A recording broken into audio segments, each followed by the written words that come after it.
Shalom, meus amigos na fé e visitantes do canal. O tempo está próximo. Como eu tinha prometido no último vídeo, falar sobre a diferença do cavaleiro do cavalo branco de Apocalipse capítulo 6, versículo 2 e Apocalipse 19, versículos 11 ao 16. Eis agora o vídeo.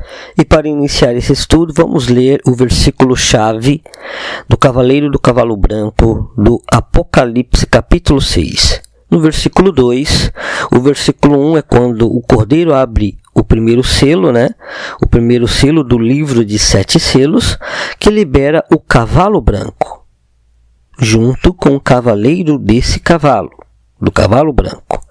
E esse é o versículo pelo qual muitos acreditam, inclusive denominações calvinistas e de outros tipos de igrejas, creem que esse cavaleiro, por causa desse versículo, seja Jesus Cristo ou Yahushua, como já sabemos no seu nome em hebraico.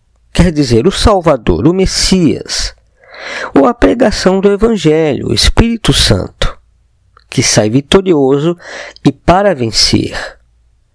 Porém, eles ignoram o contexto. Como já falei nos últimos vídeos, eles ignoram o contexto dos 4 cavaleiros. Então vamos ler esse versículo, e assim está. Na versão revista e atualizada de João Ferreira de Almeida. Vi então, e eis um cavalo branco, e o seu cavaleiro com um arco, e foi-lhe dada uma coroa, e ele saiu vencendo e para vencer. Então esse é o versículo, e porque diz que ele saiu vencendo e para vencer, muitos confundem com a pregação do Evangelho com o Espírito Santo, que realmente o Salvador falou que veio para desfazer todas as obras das trevas. Conhecereis a verdade, e a verdade vos libertará. Não é verdade? Sim, é verdade. Porém, esse versículo aqui não é a pregação do Evangelho, não é o Espírito Santo e não é também o nosso amado Salvador, porque esse versículo está dentro de um contexto. E vamos ver então os detalhes, cada detalhe que está nesse versículo, para saber se esse cavaleiro desse cavalo branco é o nosso Salvador. Agora, para já dar um esclarecimento de que não é o nosso Salvador, vamos ler uma escritura no livro de Apocalipse também, no capítulo 13, versículo 7.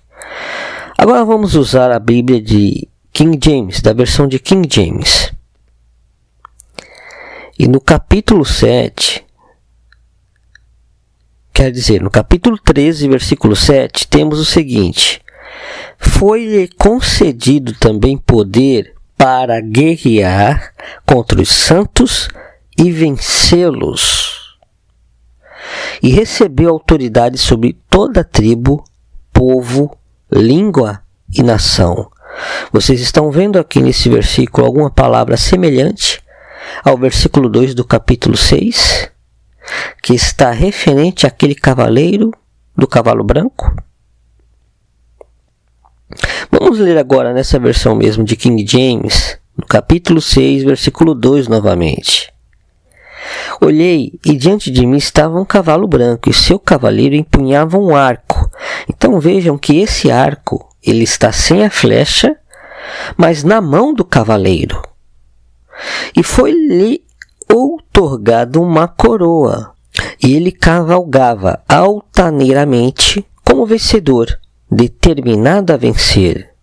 Lembram que nos últimos vídeos vimos a sequência de 4 cavalos, O branco, o vermelho, o preto e o verde, Ou verde limão, meio amarelado.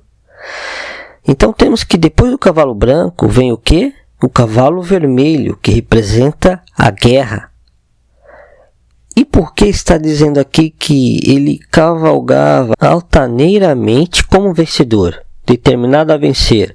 Já na versão de João Ferreira de Almeida, diz que ele saiu vencendo e para vencer. Ou seja, será que é realmente o Espírito Santo, a pregação do Evangelho? Qual é o contexto aqui dos cavaleiros posteriores? De destruição, de julgamento, de guerra, fome, crise, morte, guerra mundial, morte até uma quarta parte de toda a terra. Ou seja, esses ventos, ou esses cavaleiros, também estão representados no livro de Zacarias, capítulo 1, versículo 8, e Zacarias, capítulo 6, versículo 3. Ali também temos um contexto de cores em cavalos, representando ali cercos sobre Israel, guerras, calamidades e juízos, que o Eterno assim permitiu para punir as nações que se levantavam contra o povo de Israel. Então temos que esses ventos que são representados ali são esses mesmos ventos aqui. Que ventos são esses? São ventos, espíritos que, no cumprimento das profecias, vão motivar todos aqueles países que estão ali no Oriente Médio. Ali realmente vai ser o foco de todo esse conflito e do que está escrito aqui que vai acontecer, mas isso vai impactar toda a terra. Por isso são ventos que percorrem toda a terra, como está lá apontado e explicado no livro de Zacarias, no capítulo 1, versículo 8 e capítulo 6, versículo 3. Nos outros versículos também desses mesmos capítulos tem explicação dos contextos. Embora seja um contexto lá da antiga aliança, tem coisas que são referentes para o futuro. Então, se puderem, leiam esses 2 capítulos que eu estou citando aqui, para que entendam o porquê desses 4 ventos aqui do Apocalipse capítulo 6, quando o Cordeiro abre os 4 primeiros selos do livro de 7 selos. E nessa ocasião estamos vendo o primeiro selo, o cavaleiro do cavalo branco. A diferença do cavaleiro do cavalo branco de Apocalipse 6, 2 para Apocalipse 19, 12, mais precisamente. Então já vimos que ele cavalgava ou cavalga, né? E sai vencendo e para vencer, determinado a vencer, como está aqui na versão de King James. E esse cavaleiro, ele sai para vencer porque logo depois vem a guerra, que é o cavalo vermelho. Por isso ele sai determinado a vencer, com um arco na mão. Alguns dizem que é a pregação do Evangelho. Não é, porque a pregação do Evangelho é representada por uma espada. Uma espada que sai da nossa boca, como também está no Apocalipse 19. E o apóstolo Paulo, no livro de Efésios, capítulo 6 também, fala sobre isso. Né? Para que me seja dada ao abrir da minha boca a palavra com intrepidez, com confiança. E assim ele pede oração aos irmãos, para que onde ele for, ele possa pregar o Evangelho, as boas novas da salvação, com essa intrepidez. Então, a palavra é representada por uma espada que sai da nossa boca, e não um arco empunhado na mão. Estão vendo que já existe uma diferença? Não é a pregação do Evangelho, como os calvinistas e outras organizações religiosas ensinam. Não é Jesus. Você que compreende assim o Salvador. Não é Yahushua. Esse cavaleiro aqui, como já disse já várias pessoas, representa o falso Messias, o anticristo, o antimessias, que vem trazendo uma falsa paz. Por isso ele traz um arco na mão, sem flecha, porque ele vem determinado para vencer. E vencer o quê? Agora vamos voltar ao Apocalipse capítulo 13, versículo 7. Por que o anticristo? Porque o anticristo, ele faz parte da besta. Na verdade, o anticristo, ou anti-messias, para ser mais correto no falar, o anti-Mashiach, ele é quem vai representar o concílio da besta, porque a besta não é só um homem. A besta é um concílio de nações e homens, mas existirá um que representará todo esse concílio. E esse um, que é o anti-messias, junto com todo o concílio, sai determinado para vencer, como está escrito no versículo 7 do Apocalipse 13. Foi-lhe concedido também poder para guerrear contra os santos. Estão vendo o que vem depois do cavalo branco? Ele sai com o arco na mão, vencendo e para vencer, com a sua falsa paz, com as suas alianças, determinado. Ele está cavalgando, determinado, para vencer. Vencer o quê? Foi-lhe concedido também poder para guerrear. Depois da falsa paz vem o cavalo vermelho. É uma mudança de fase. Contra os santos, foi-lhe concedido também poder para guerrear contra os santos e vencê-los. Por isso que ele vem com um arco sem flecha, com a falsa paz, determinado, vencendo e para vencer. Porque a besta vai perseguir os santos e os matará. Porque os verdadeiros santos, aqueles remidos pelo sangue do Cordeiro, que não negarão o sangue do Cordeiro, eles vão ser pegos e mortos, porque eles não vão negar o Salvador e não vão aceitar a marca da besta. Por isso está escrito: foi-lhe concedido também poder para guerrear contra os santos e vencê-los, e recebeu autoridade sobre toda tribo, povo, língua e nação. Não quer dizer que todos vão ser mortos, porque alguns realmente serão transformados e arrebatados. Mas aqueles que realmente forem pegos, eles não vão negar o sangue do Cordeiro. Por isso, não vão aceitar a marca da besta e vão ser mortos, no sentido de serem vencidos, sendo mortos, pegos, martirizados. Esse é o sentido. O cavalo branco vem com a falsa paz, determinado a vencer. E aqui está o propósito dessa determinação. Vencer o quê? Vencer os santos, os escolhidos do Eterno Pai e do Cordeiro, como está aqui no versículo 7 de Apocalipse 13. Então não é a pregação do Evangelho. O contexto ali, depois do cavalo branco, é guerra, crise no Oriente Médio, que vai realmente ser consequência para uma crise mundial. E depois temos aí já o desenrolar de uma guerra, a terceira guerra mundial, para atingir com morte uma quarta parte da terra e dos homens, para que se matem com espada. E nisso tudo vamos ter doenças, epidemias. Então, está dentro de um contexto, como vocês viram, as cores das bandeiras dos países árabes estão também nesse contexto. São aqueles que odeiam Israel e querem, porque querem, extirpar Israel do mapa. Em suas escolas, Israel não está no mapa deles. Então, esse é o sonho deles, o sonho do diabo. Acabar com o povo que crê no verdadeiro Criador.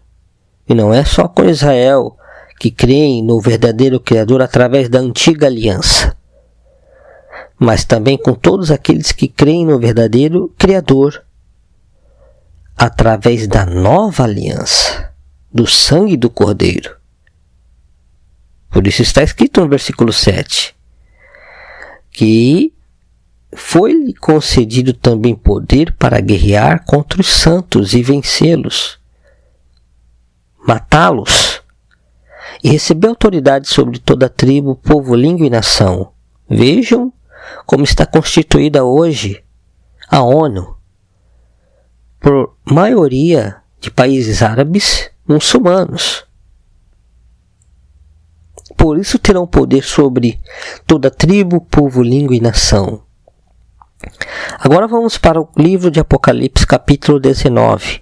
Vamos fazer uma leitura inteira dos versículos 11 ao 16. Então olhei e eis que vi os céus abertos, e diante de mim um cavalo branco, cujo cavaleiro se chama Fiel e Verdadeiro. Ele é responsável por julgar e guerrear com justiça. Seus olhos são como chamas vivas de fogo, e em sua cabeça há muitas coroas. Só nesse versículo 12 já temos uma diferença enorme do cavaleiro do capítulo 6. Porque no capítulo 6, versículo 2, está o quê? Que aquele cavaleiro, ele sai com uma coroa na cabeça, vencendo e para vencer. E aqui, esse cavaleiro, desse outro cavalo branco, no Apocalipse 19, no versículo 12, está escrito que em sua cabeça há muitas coroas, não é uma coroa só. Então, isso aqui já é uma diferença. Não são os mesmos cavaleiros, como ensinam muitas organizações religiosas por aí. Ensinaram um erro, fizeram uma exegese errada e precisam se arrepender. Seus olhos são como chamas vivas de fogo, e em sua cabeça há muitas coroas, e não uma coroa. E um nome escrito que somente ele conhece. Estava vestido com um manto salpicado de sangue, e seu nome é a palavra de Deus, a palavra de Elohim. Os exércitos dos céus o seguiam, vestidos de linho fino, alvo e puro, montados em cavalos brancos. Uma espada afiada saía-lhe da boca para ferir com ela as nações. Vejam que ele possui uma arma também, uma espada, simbolicamente aqui falando.